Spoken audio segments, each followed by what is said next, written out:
Kwai began as a novel published in 1952 in France by Pierre Boulle. And this book was published in Britain a couple of years later and was picked up by Foreman, who was an American, had written High Noon, and was then blacklisted as being a probable communist and was forced out of Hollywood and came to Britain to live as an exile, where he worked under a variety of pseudonyms. And it was then that Spiegel just happened to bump into Foreman and took the project over. I was shooting a picture with David Lean in Venice called Summertime, starring Katharine Hepburn and Rosanna Brazzi. And while we were shooting, we received a book from Sam Spiegel called The Bridge on the River Kwai, which was an English translation of a French book. Now, David Lean couldn't read it because he was shooting every day and it was very difficult shooting. So I read it and I said, well, it's a marvelous and original idea.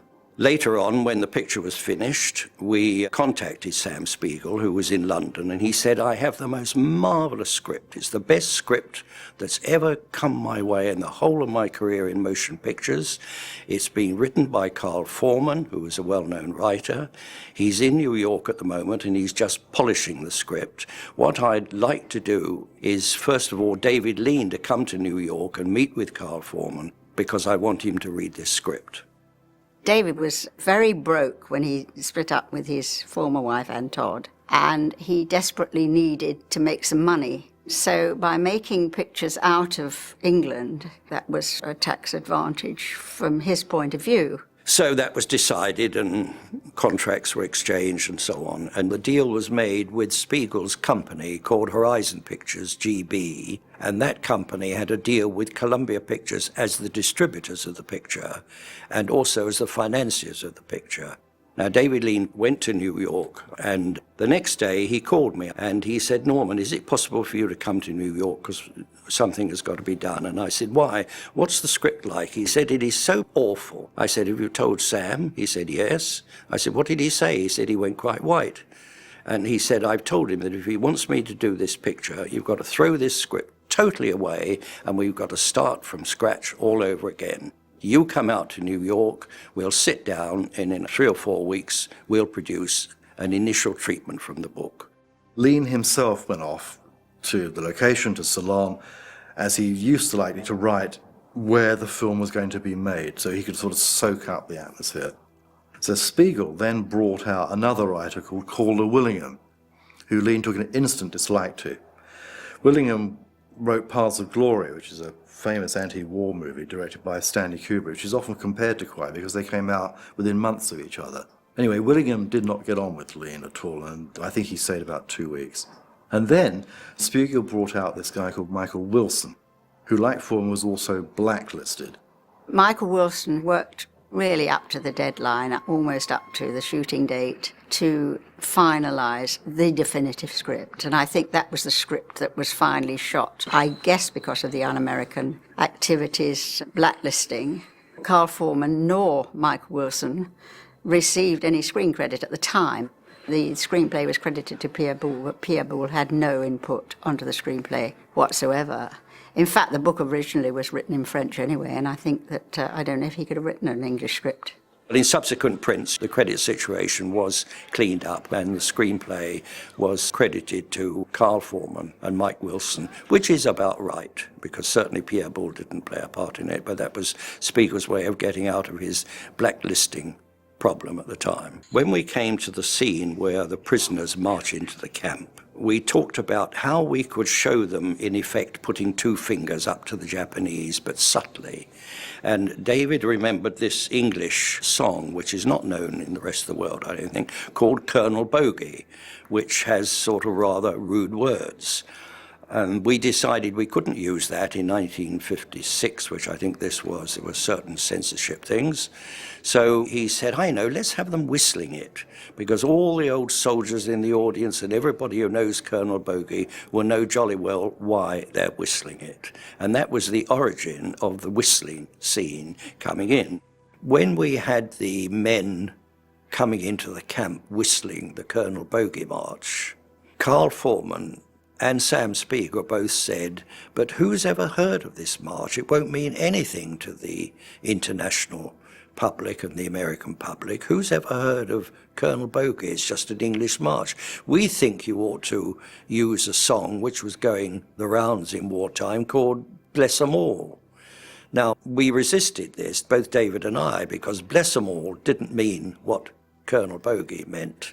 And David Lean says, look, leave it to me. I assure you that this will work if I do it the right way.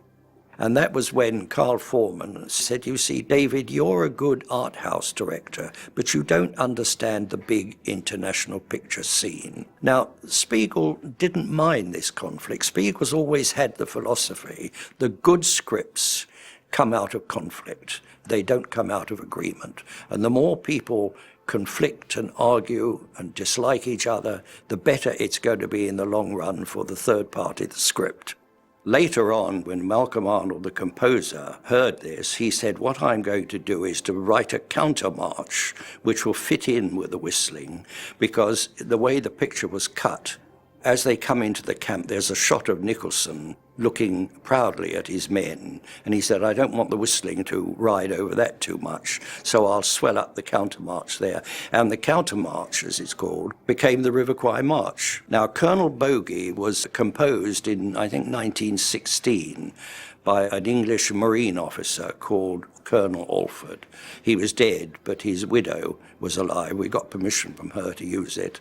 And she was an old lady, and I think she benefited a great deal from the subsequent royalties, which were marvellous for her. The book concerns itself entirely with the story of Colonel Nicholson and his men and the prisoner of war camp. Columbia Pictures were a little worried because they were spending a lot of money on this picture. I mean, it was 1956, and I think the total budget was $2.8 million, which was a hell of a lot of money then. And they wanted an American star. And we all said, well, how can we put an American star? It's such a British picture in many ways. But David Lean thought up the idea of the Shears character, the American who's in the camp and escapes and then is sent back. When we were in New York doing this first treatment, Spiegel took us out to have dinner with Cary Grant because he thought that he could play Shears. And charming man that he was, and a lovely dinner we had, it wasn't for Cary Grant. William Holden played it wonderfully, and he was wonderful. David told me on the set, always on time, knew his lines and so on. Holden got a world record fee for the movie of $1 million. I don't think anybody got $1 million for a film until then. I mean, he was a huge, huge star in the mid-50s. He also got a percentage of the film, which then was not unheard of, because James Stewart, I think, was the first one to get a percentage for, I think, Winchester 73 or something, which was about 5 years earlier. But because Kwai was such a big success, it set him up for life. Holden, the money he was getting was so big, he, I think, asked the studio to pay him in sort of installments. And he'd get a bit one year and a bit the next year and down the line. And it sort of just paid for his wonderful life. And he ended up buying huge spreads in Africa and having wildlife parks and having a great time, really. He's one of the most professional people I've come across. He confessed that he thought being an actor was a very unnatural occupation. And the more he worked at it, the more it troubled him. And of course, you know, he had a very big hairy chest, which had to be perpetually shaved, which was always an embarrassment, because he was working most of the time stripped down to the waist. But he thought that acting was a very unnatural occupation, and it bothered him having to get dressed, particularly when he was doing period parts. He said that's women's business, because he was a man's man, no doubt about that. He was very manly and great fun to be with, great jokester. I couldn't say an unkind word about Bill. We cast Sisui Hayakawa, who was a famous old silent film star who spoke a little English. I think he was about 68, so he was really a little too old for the part. But he had an extraordinary approach to the script. He read English, of course, but all he did was, every time he saw himself on the script page, he would keep that page. All the pages he was not in, he would tear out. So he came armed with a very thin script. What he didn't realize was that there were scenes of Colonel Nicholson doing something or other with Sato's voice over. He didn't know that, so he didn't learn all his lines. He only learned half of them, and he was absolutely horrified when he realized they had to learn a lot more. We had a bit of trouble shooting him because his English wasn't good. He had an extraordinary accent, and it was a hodgepodge, really. We recorded guide tracks, and we shot scenes over and over again, and we did clever things in the cutting and dubbing room and so on. But in the end, it works in the picture. Jack Hawkins was just one of those very reliable actors. He was a very steady influence and a very honest and upright and straight and very good actor. I think David was quite happy with him. Columbia Pictures said that they were worried about this film. They were worried that there were no women in the picture. So a short part was put in for a girl in Ceylon. Anne Sears was the sister of Heather Sears, who was quite a well-known film star. And she was a good actress, Anne, but she was always in the shadow of Heather. I actually recommended her for the part which Sam Spiegel eventually gave her. He made her dye her hair blonde, and she was not as pretty as she was with her real color hair. David said to me, "Is she your girlfriend?" And I said, "No, but she's a good actress." He said, "All right, if she's a good actress, I'll take her." David Lean rather liked the Burmese girl bearers and rather went to town on it. But that was really a sort of pressure from Columbia Pictures, very understandable pressure, that there were no women in the picture. Could we somehow redress that balance? And that's the way it was done, really, and that's why it was done. Spiegel had said he wanted to get Noel Coward, but of course Noel Coward was not right for the part. All sorts of people were mentioned, even Charles Laughton. In fact, Variety carried a story that Charles Laughton had been approached for the part. Well, he hadn't, and simply because in terms of common sense, you could not believe that fat Charles Laughton was in a prisoner of war camp living on starvation rations. It just wouldn't work and wouldn't look good. All sorts of names went past. Ralph Richardson, an English actor, Ronald Coleman, that David Lean rather liked the idea of, but wasn't that young at that time. And almost last came Alec Guinness. But Alec Guinness didn't really want to do the part. And Alec Guinness said, "Well, just explain to me what sort of character Nicholson is." And David seen, well, he's a sort of bore of that kind of upper-class Englishman. And Alec Guinness said, "You mean you want me to play a bore?" And Alec Guinness said, "No, I don't want to do it. I'll pay my fare and go home." But somehow David persuaded him. Now, they had one or two quarrels during the course of the film, but I mean, the rest is history, because when Alec Guinness, who's a very generous and outgoing man, saw the finished picture, he was absolutely unstinting in his praise and said how wrong I was and how right you, David, were. And of course, he got an Oscar for his pains. I went off to Yugoslavia because Sam reckoned that with a couple of trees put in, we could find jungle somewhere in Europe rather than going to the Far East. And that didn't work out, of course. I was married in Ceylon, and I knew the country very well. My wife's family had a tea estate. And I remember this river and the lake and everything.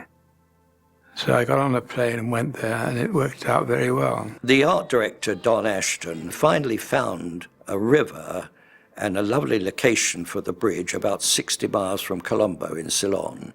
And he found this spot where they could actually build the bridge, where the riverbed was strong enough to take the weight of the piles. And I think it was a Danish firm that were employed to build the bridge. At the time, I was a young civil engineer working in Ceylon. I'd spent 6 months in a jungle there in 1954. The film was quite interesting to me because before that I'd been dropped by parachute behind the lines in France and Germany and been hunted a bit, and incidents with knives and things like that, so that the background to the film was quite familiar to me. I worked with a firm of consulting engineers. They'd set up an office in Ceylon. And around 1955 we had a visit from Don Ashton. Sam wanted to be persuaded that a full-size bridge would work. And he wanted to meet the guy who was going to build it. The bridge was solely designed for appearance purposes. It wasn't a sensible bridge in any way, but we had to make it work. It wasn't like building a permanent bridge with calculations and this sort of thing, although we had to do some calculations.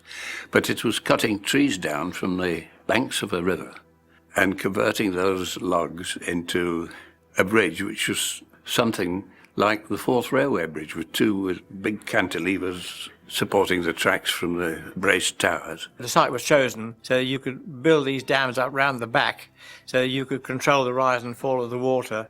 And so that the sequence where the cables are revealed and Alec suddenly realises what's going on, that was achieved by these man-made dams being built upstream. The bulk of the trees that we used in the bridge were growing on the opposite bank of the river to the access road. We'd built an access road up to the site from the main Colombo road. So these trees had to be hauled across the river, and we used elephants for that.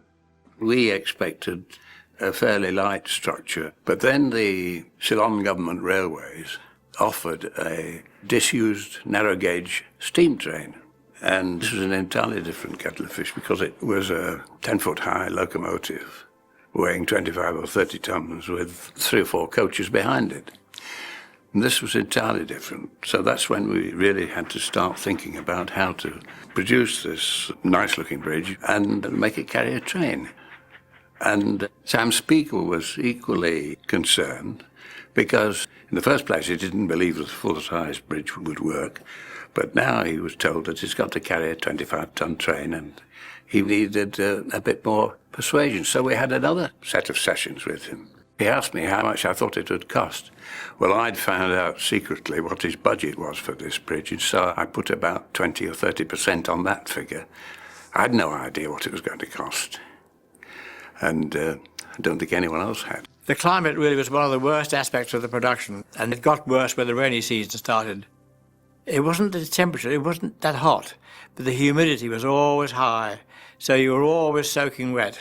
And it did make the crew very aggravated. And we were there a long time, you know. I think I started in the end of August in '56, and I didn't leave Colombo until sometime towards the end of May '57, so that's a long time, 9-10 months. There were delays, people got ill, there were accidents on the film, all the unforeseen things that happen on motion picture shooting on difficult locations like jungles and so on. And that was really why the picture took so long. When you make a film about the British Army, one usually in this country gets the cooperation from what's called the War Office. Now, the British War Office, as it was called, would not cooperate at all. And the reason was this: the general in charge of Singapore, when Singapore was overrun by the Japanese, was General Percival. General Percival, who was a big red-tabbed officer in the British Army, was also the founder of the Returned Prisoner of War Association from Japan. And he heard that this film was being made, and he asked to read a script, and he thought it was absolutely terrible that Hollywood and the film industry were interfering in the terrible story of the British prisoners of war who were starved and killed by the Japanese. And you probably know that subsequently, I think it's even this year or last year, the Japanese government has formally apologized for the treatment of the British prisoners of war in Burma when they were building this railway, which is called the Railway of Death. And Percival will have nothing to do with it. So we put an advertisement in one of the retired officers' clubs in London, and we had a reply from a General Perron. And he was a man who'd been serving in Burma and knew all about it. So we employed him as our own private army man who controlled and looked at everything. And he was wonderful in the picture. So we did without the British War Office. He was always on hand to provide any information on how troops would behave, how they would stand, how they would salute. And the extras that were recruited from amongst a most extraordinary array of civilians, Malaysians, Europeans, Eurasians, anybody that was half white was kind of press-ganged into acting as extras in the picture. Our director of photography, Jack Hilliard, was a man we'd worked with on several pictures, and he was a very amiable, lovely man. And David Lean is nuts about photography, and he takes an immense interest. So his cameraman has to be somebody who's simpatico with that, and he and Jack Hilliard got along on all these pictures very, very well indeed. We literally built a camera from scratch in Shepperton Studios, a blimp cinemascope camera, which had never been made before because it was made of composite parts. I went to Ceylon and rented the generator, the power unit for the production, and it was difficult to photograph because in those days there was no lightweight widescreen equipment. It didn't exist. Logistically it was difficult. All the lighting was powered by the generator which we'd bought, and then it had to be transported up and down the river and from side to side and from location to location. One day, we were underneath the bridge pretending to put the dynamite in, and we used to duck down into the water to cool off. And I popped up one day. I came up right in front of David, confronted him like that, and spontaneously I said, "Bloody millionaire stuff." Meaning, here we are swimming in a river with the elephants, and we're playing at trains, we're building a bridge, and we're going to blow it up, and millionaires couldn't afford to do it. That's what I meant. And David cottoned on to that quote, and he's always said that's the moment when we first clicked as friends. David could be a little bit cruel to actors, I think, sometimes. On the bridge over the River Kwai, Seju Hayakawa, you know, he'd been a very famous old silent movie actor, and he thought he was still playing that part, you know, and he used to walk about set in a silk robe, out of uniform, and he had a little girl beside him holding his script. We hadn't got long into the movie, and we were playing the scene where the English colonel, Alec Guinness, finally wins a psychological battle in Seju's hut. And when he leaves, Seju throws himself on the bed, sobbing. David couldn't get him to do it right. He tried and tried, couldn't get it, wasn't satisfied. Finally said, "All right, print it." About a week later, when the stuff came back, he said, "Now we're going to have to do all this all over again because of you. All this money and all this time because of you and your bad acting," and things like that. You know, we really gave him a hard time. And finally, when the man threw himself on the bed, he was really crying. Crying. That poor old fellow was crying. I think that if he was faced with an actor or actress who he didn't completely feel was right for the part, he would work that extra hard to draw a performance out of him. I can remember that happening on several occasions. He would often start off a picture and feel after the first week that so-and-so was a bit of a disaster, but in the end, they'd probably turn out stealing all the notices. They did the same thing with the doctor. Alec Guinness is supposed to be inside the oven, and it was hot, that oven. In fact, I added heat to it to make it shimmer a bit for the cameraman. And David said to me, "He's resisting me. He's supposed to be offering food to Alec, persuading him, please give up, come out, you're going to die." So we went on and on and on, rehearsals, then take. And then finally, the actor said to me, "Oh, could I have something to kneel on?" Now it was all stones, hot, gravelly stones. And before I could reply, David said, "No." Now, he was really pleading. He was begging, you know, to be let off the hook. And he got a wonderful performance. David, I don't think go until it's perfect. Another lovely sequence, which Lean I know was particularly keen to pull off, was during the long hike from HQ to the bridge with Hawkins and the native bearers. They're bathing in the waterfall. It's just an idyllic moment. The photography has got a wonderful lushness and light to it. And I know that Lean was based this. He was really in love, you know, with the South Pacific and spent a lot of years there. And then this mood is shattered when Japanese arrive and they're shot sort of off camera, and it's an eruption of hell into paradise. The scene where this Canadian commando sees this young Japanese confronting him, and he's slow to use the knife. And so Jack Hawkins rushes in and kills him with a knife. And as he's killed, the gun goes off and shoots him in the foot. And as he's shot in the foot, all the flying foxes up in the treetops in the canopy of the jungle take off and fly around. Well, we did that in another place, and I had some men posted around to fire rifles to get them bloody things to come out of the trees. And when they came out, there were thousands of them. It blotted out the sun. It was a phenomenal sight. But they started to piss. And it was like hot, stinking rain falling all over us. Don't see that in the movie. The end sequence, you could call it the penultimate sequence of the picture, is the evening before the bridge is to be declared open and the first train passes over. Nicholson and Saito are walking across the bridge talking, and they're reminiscing really about their life in general. And it was shot at just before magic hour, just before sunset. So there wasn't much time. The whole sequence is done in one complete shot. It's important in as much as, even at that point, although the bridge is finished and it will be open the next day, they're still not on each other's wavelength. One says to the other, "Oh, isn't it beautiful?" One thinks he's referring to the sunset, and the other one thinks, "Oh, no, he's referring to the bridge."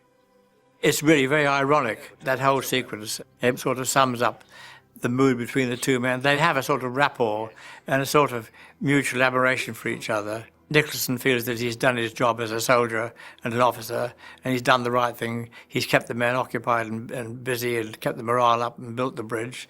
Saito thinks that he's achieved what he wants. He's made the British build the bridge, and the officer said that they wouldn't work, but they have worked, in fact. So they've both won, but they're both, even at that point, they're talking about different things.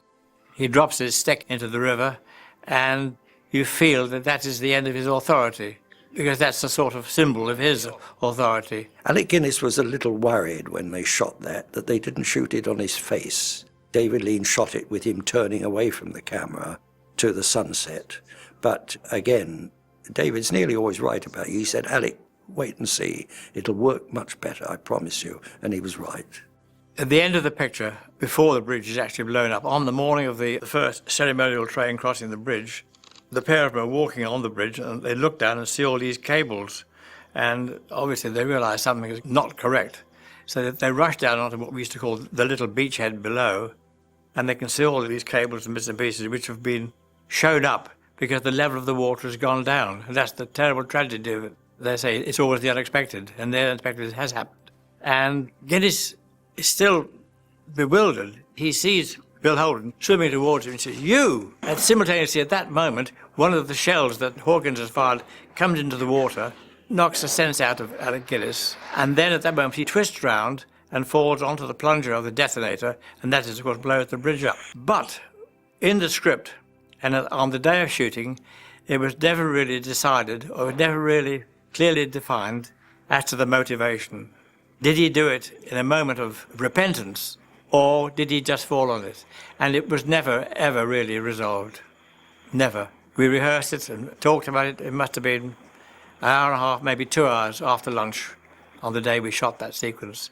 And in the end, I think Alec and David Lean sat and talked for another quarter of an hour discussing what the motivation was, and it was never really resolved. And David said, "Well, just be stunned by the bomb blast that's gone off, look towards the heavens, spin around, and then fall on the detonator. And that way, it really doesn't matter. The motivation can be enigmatic." One of the aspects when we did the treatment, the basic scenario, as it were, of the film, was the fact that in the book, the bridge is never blown up. And we decided that it was absolutely essential it should be. First of all, it's a dramatic requirement of the story. You cannot have all this toing and froing and lives being lost and things going on, and the bridge somehow just remains there. It had to be the climactic period of the picture, the climactic scene. And so that was the big change that we made. I did meet Pierre Boulle once, and he was intrigued by the new story that David Lean had added to his original story, and he said, "I wish I'd thought of that because I would have written that myself in the book." When it came to the blowing up of the bridge, which we had to do well after all the shooting was finished because we couldn't do any retakes, there'd be no more bridge, it became a rather grand occasion.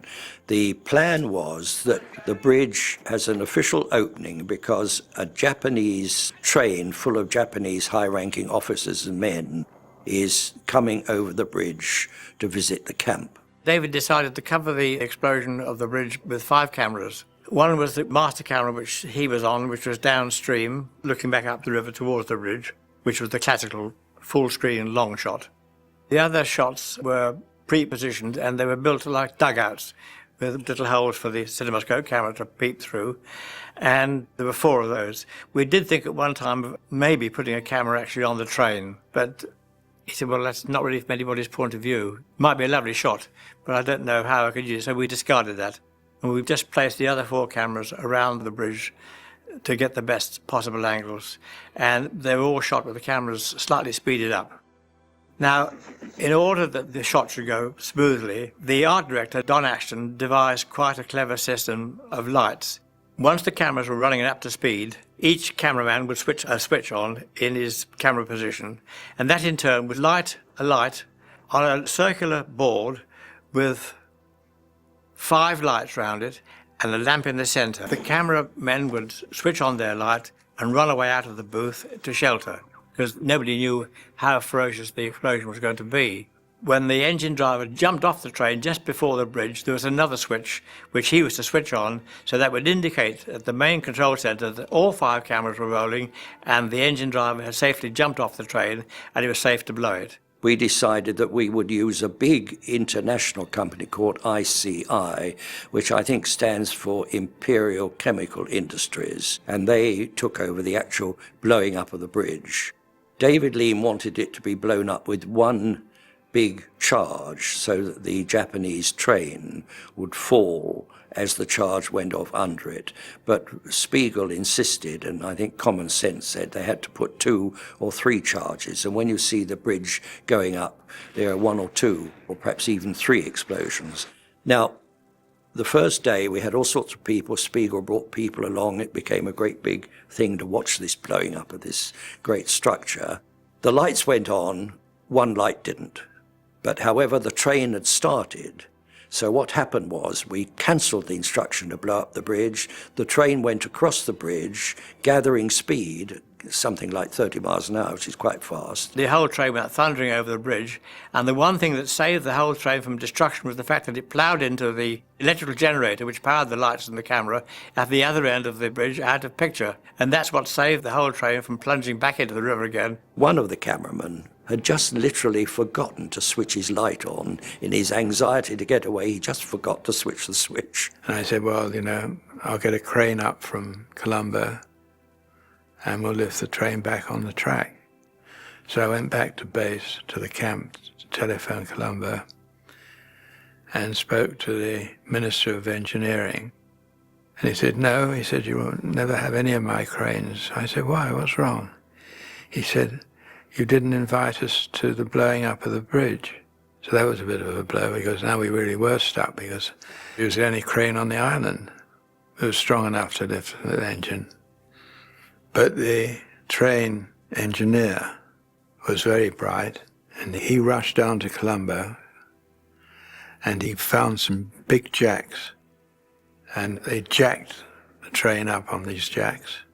And finally, at around 11 o'clock at night, without stopping, we got the train back on the tracks. And then the whole process was repeated when everything had been reset up again and the train pulled back into position. This time I drove the train. I set the throttle and fiddled a nut and bolt through a hole to make sure it stayed there, and then got off at the end of the bridge. And I had a better view than anybody, actually. Different view, anyway. I remember rushing out, putting my light on, and then going into this hide. I remember the tremendous roar as it went up, and thinking, well, that's the end of that. It was very anticlimactic, like something very inevitable, I guess, like an execution. When the Russians arrived, and there was the sound, and I ran it, and I could hear the train approaching, and then suddenly all I heard was and I thought perhaps the labs had cut it off. So I ran all 5 takes, and there was nothing on it. Eventually, by looking at the dates on the sheets, I discovered that John Mitchell, the sound recordist, had printed up the abortive one because he didn't record the actual blowing up of the bridge. So we were landed without any noise of the bridge blowing up. So I went to the government film unit, and they had 1938, 78 HMV effects discs there. And there was a train crash on there which went on for a long time. And I had that transferred, and I fitted that, and it fitted perfectly. After the bridge had blown, initially, I think we were going to try and get a long shot of the jungle from somewhere or other, and then cut to the birds flying around as the picture had opened, to show the symbol of peace and tranquility and how nature would prevail in the end and everything would return to as it was before they started to build the bridge. And David said to me one day, I wonder how we could show this terrible scene of devastation and destruction from the bird's point of view. I said, well, could we try it with a helicopter? He said, well, do you think it could be shot? I said, well, I'm sure it could be if we can get one. So we got in touch with the Royal Ceylon Air Force, and they very kindly provided a helicopter for 1 day. So we had to lay it all on very carefully, and Eddie Fowley was very helpful to me in this respect because he stayed concealed on the remains of the destroyed train which was still lying there. And I had another assistant director also on the radio phone to cue the stunt double for Clipton to rush onto the foreground. And so I shot it from the helicopter, cueing Eddie when to light the fire to show the burning train, and then a second cue to start the stunt double running on. So when we pull back, you see the whole bridge and Clipton in the foreground, and going on and on and on virtually into infinity. And that was all in one complete take. I think we did it about 6 times because we had a lot of trouble with the helicopter and the downdraft with the wind, with the helicopter rocking from side to side. And it made more complicated because, as it was a cinemascope picture, there was great difficulty in getting an angle from the helicopter where the tailplane wouldn't come into the picture. So the helicopter had to fly crabwise, sideways, backwards to get the effect of the pullback. Because there were no zoom lenses in those days. That was another very important thing. So we had to do everything either mechanically on the dolly or in this case on the helicopter. And that was the end of the picture. Shortly after that, Sam sent Jack Hildyard, the continuity girl, and most of the electricians and the crew back to England, and we did a lot more shooting afterwards with them doing the trek through the jungle separately to the main crew, and that was, I guess, about the middle of May. David Lean loves the whole business of making a film. He's wedded to it. It's like a religion to him. He finds it very difficult to stop shooting because he's always got all sorts of ideas of little grace shots that can be done and so on. That was another bone of contention with Spiegel, who, as producer, quite rightly said, look, we've got to come to an end. We've got, everything is in the bag. And David would say, yes, but I need that shot of the bird. Well, why do you need that? Could we not do without it? No, that's an integral part. And so David Lean, I think, was left behind with a camera operator and a camera. And even then, when he was in effect hauled back, he was protesting that there was still another shot he wanted to do. David Lean was very broke at this time. And I think in cohorts with Spiegel, it was arranged that his contract would be signed in the Bahamas, but even so, David Lean couldn't come back to England for 1 year or even 2 years. And it was for that reason that, of course, the picture was cut in Paris, because Spiegel wanted very much, and it would have been madness not to have had David Lean present in the cutting. It was a concern all the time in the scripting stage and when the picture was cut that it would be very long. It's always a worry with long pictures because exhibitors say if the picture's too long we can only get 1 or maybe 2 showings a day and it's going to reflect on the takings and so on. But it was a long picture and we had to trim, and David Lean is very good at trimming. I mean, although he's self-indulgent in a sense in his shooting, he will put on his other hat as editor and he will cut his picture. But the picture was still on the long side. But we found, and I think it has been found by subsequent people who've seen it, generations even, that the epic quality of the film sustained its length. David Lean was always worried when he made pictures prior to Kwai, the way in which the British critics turned up at the special showing called the press show. They're usually at 9 or 10 o'clock in the morning. And he was outraged to find that many famous critics would arrive 10, 15, 20 minutes after the start of the film and then give a review of the film. And he was shocked and outraged to think of the time and trouble and care that's gone into the opening of the picture and the proposing of the themes and the people to the audience. All this was missed by these critics who became very blasé and so on.